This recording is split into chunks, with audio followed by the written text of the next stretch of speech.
Published by Destineer and developed by Gamenauts alongside Magellan Interactive. Cate West: The Vanishing Files was released on the Nintendo DS in the year 2008. In this game, you follow the main character, called Cate West, as she has to help the police detective named Ben Shepherd solve a string of crimes happening throughout the entirety of Arcadia City. The story mode for this game is quite well done. The character designs are fantastic. The music sets the mood perfectly. And the story is quite engaging. It's almost like a really good page-turner, like crime novel with some supernatural elements thrown in. I don't want to spoil anything in case you do want to play the game, but it's a really enjoyable story. If I just had to rate the game based on those three factors alone, music, graphics, story, this game would probably receive a solid 8, maybe even an 8.5 out of 10. However, in order to qualify as a game, you do have to have some gameplay elements, especially during the DS era. This is not a visual novel, there is gameplay here. And that gameplay takes each level and breaks it up into 5 pieces. In quick play, you could play 4 of those pieces, which are find clues, gather the evidence, confirm the hideout of the criminal, and match the crime scene as you go up as Ben on the prosecution stand to lay out your evidence. The piece of the puzzle that's missing from quick play, unfortunately, is probably the most fun, and that's where you have to narrow down the suspects to the right one. And you do that by giving a list of information about the suspect. You'll give what street they're on, and then you'll also be given like some of their likes, dislikes, some of their hobbies, why they're a suspect, some of their crime history if they have it, and then you have to use deductive reasoning skills to figure out who the actual criminal is. And let me tell you, that's probably the most engaging part of this game. The rest, well, I'll show you here. Find clues and gather evidence are essentially one and the same. It is a glorified seek and find, or if you prefer, I Spy, on the Nintendo DS.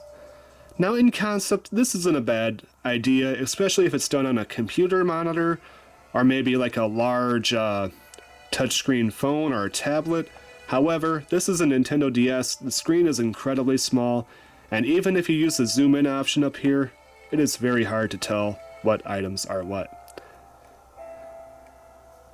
I will say one nice thing, in the story mode, you are given ample time to solve these puzzles. You're given like 10 to 15 minutes per. During the quick play mode, you're only given 5 minutes, so that 5 minutes isn't much. The story mode is ample time, so it's you need that like halfway in between to get that perfect, to where you feel like you're gonna run out of time, but you're not feel like you're always running out of time type feel. And I mean, look at the stuff you gotta find. A pair of binoculars, a geisha, a hammer, a bulb, a wrench, a camera, a candlestick, a religious relic, a totem pole. I mean, some of this stuff is pretty easy.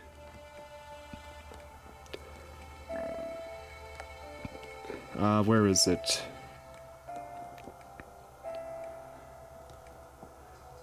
Where would something be at on here? What are we looking for?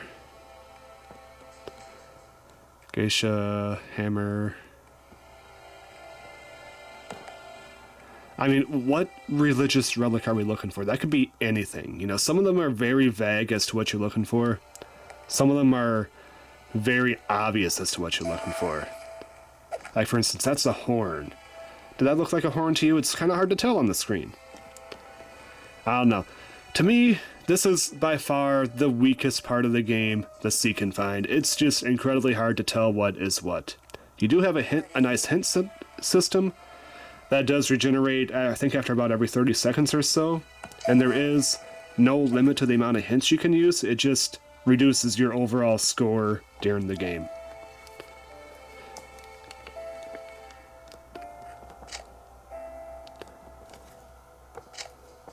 Now, I'm not going to show you gather evidence because it's the exact same thing as find clues. It just gives you a very specific item you need to find, and it's like ripped into pieces, and you got to find all the pieces for the item. Confirm the hideout is essentially a glorified spot the difference. You have the same thing. You can zoom in.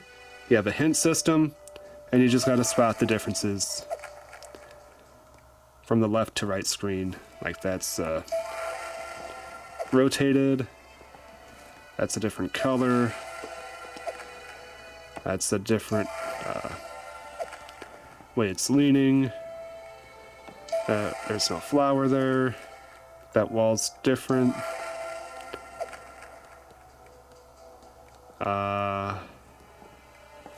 This right here is not correct.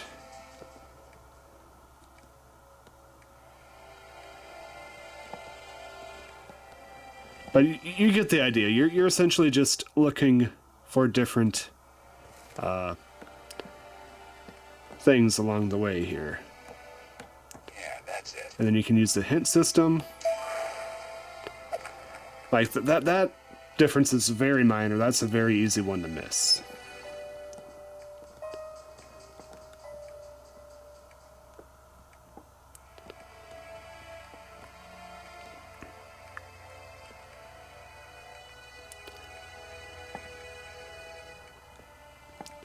And yeah, that's pretty much the gist of this particular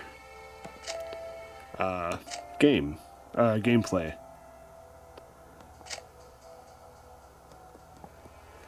Now, the gather the evidence and find the clues wouldn't be so bad if they each had their own image, but the thing is, the game will reuse the same location for different cases, and some of the items are different, but some of the items are the exact same that you have to search, so you'll be able to find those right away. So, oh, I already did this one. Okay, so that item's there, that item's there. Oh, that's a new item I need to look for. Yeah, it's just very lazy. I do appreciate the images. The images are very, very nice. The images are very clean. They do look like a very nice, like something you see in like a I Spy book.